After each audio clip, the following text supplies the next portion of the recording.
I'd like to commence this video with a request. For those interested in receiving more premium betting tips and predictions, especially if my guidance has contributed to your success in winning bets and generating revenue, I kindly seek your support in revitalizing this channel. Your assistance plays a crucial role in bolstering my presence on YouTube. You're welcome to explore my Patreon support tier or check out my various plans. Multiple plans are available for each and every one of you seeking our premium picks. You can find the link in the bio and comment section below. Thank you for considering and supporting me. Royals vs. Rangers. My team pick is Royals moneyline. This should be a fun matchup on Saturday afternoon, but when the dust settles, I think it'll be the Royals who take care of business. I'm riding with them to win this contest. As much as I like the Royals to win, this is just as much a fate of the Rangers. They've been horrendous as of late, dropping 5 of their last 6 games. Also, Texas has struggled against teams with winner percentages greater than .500, going just 8-16 against them. Kansas City falls into that category as they're 42-34, .553. The Royals also have the edge in both overall run production, 4.74 versus 4.23, and bullpen ERA, 4.16 versus 4.73. Any way you look at it, Kansas City is simply the better ball club. I'll ride with the Royals. My total pick is over. I'm also going to play the over in this contest. While obviously, you can't just rely on overall run production to make a bet, it is reassuring that both teams are scoring more than 4.2 runs per game. One of the big issues for the Rangers this season has been their bullpen. They're ranked just 27th in bullpen ERA, 4.73, and 25th in WHIP, 1.37. Their relief staff has also conceded 32 home runs, which is the 10th most in the majors. Finally, while Texas offense has struggled overall this year, they still have some notable names with guys like Corey Seager, 14 home runs, Marcus Semien, 11 HR, and Wyatt Langford. I think they could do some damage at home against a Kansas City pitching staff that's a pedestrian 12th in ERA, 3.84. Let's take the over. Diamondbacks vs. Phillies. My team pick is Phillies minus 1.5 runs. When looking at the difference from the starting pitchers in the last 7 games, there is a gap as Tommy Henry is 2-1 with a 5.58 ERA and a 1.66 WHIP, while Zach Wheeler is 4-1 with a 4.22 ERA and a 1.15 WHIP in that span. The ability to hit the long ball is critical, as in the last week the D-backs are 28th with 3 homers while the Phillies are 11th with 7 home runs. All in all, go with the Philadelphia Phillies to cover the run line here. My total pick is over 9.5 runs. These bullpens are not doing enough to get outs, as the Phillies are 7th with a 3.47 reliever ERA while the Diamondbacks are 21st with a 4.34 bullpen ERA so far.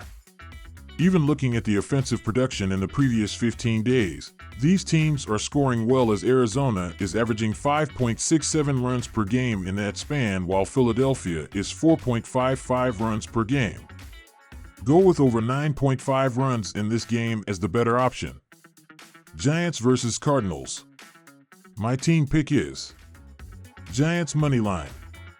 San Francisco and St. Louis both have been disappointing this season, but this is a good spot for the Giants to snap their losing streak and return to the win column. Jordan Hicks converted from a reliever to a starter, and he has done well, while Miles McCollough has had his struggles this season. Hicks should be able to limit this Cardinals offense, which has struggled this season. Although San Francisco's offense has also struggled, they have had success against McCollough in the past, and that should continue here. My total pick is under 8.5 runs. San Francisco is 36-40 and is riding a 3-game losing streak after losing 6-5 to St. Louis in Alabama. Before that, the Giants dropped 2 straight to the Chicago Cubs.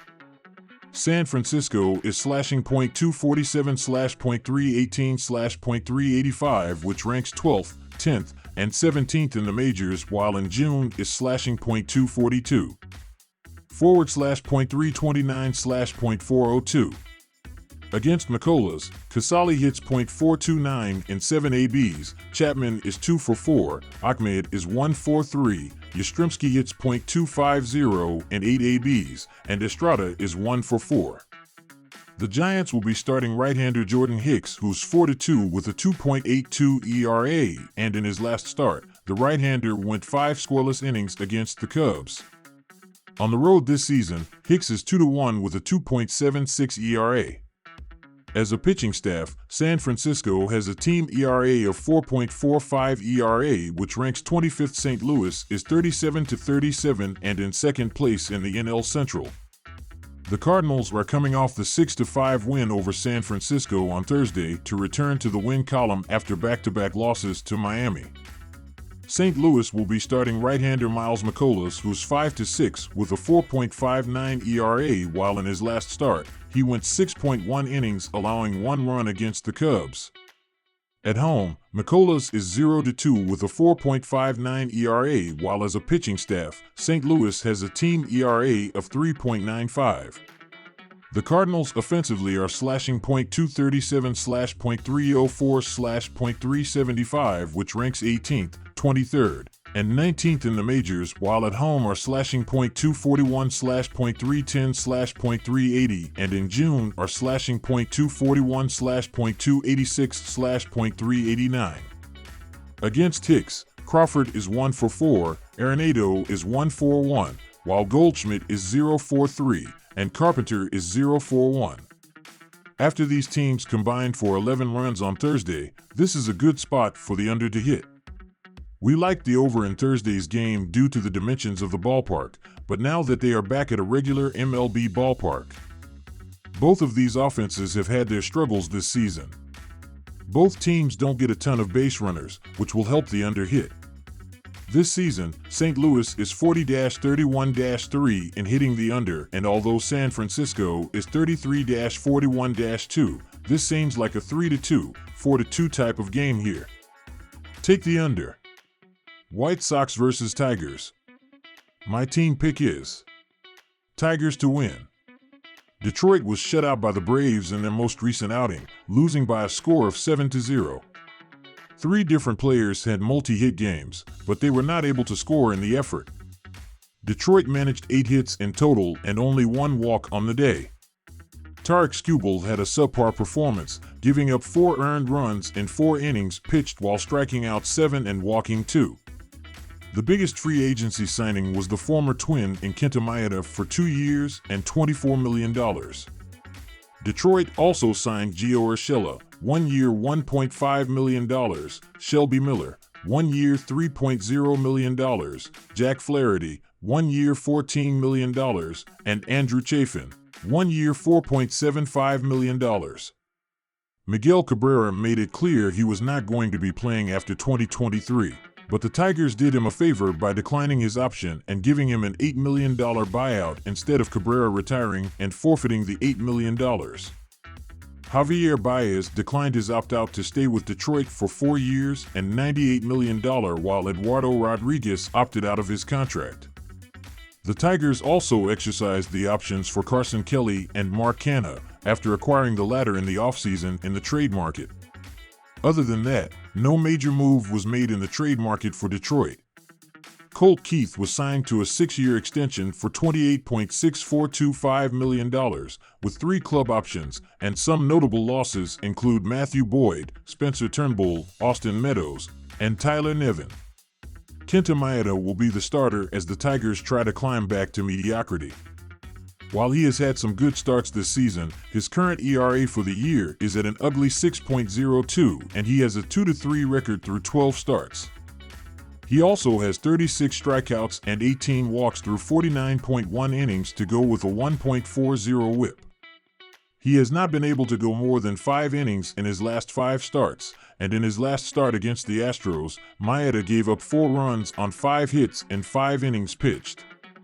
He struck out only 1 batter and walked 2 in the effort. Detroit will want more consistency from him in both quality and quantity of innings if they are able to come back in the division and make a run.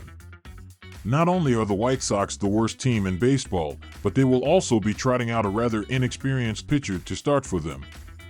Detroit has won their last 5 games against White Sox and 8 of their last 9 overall.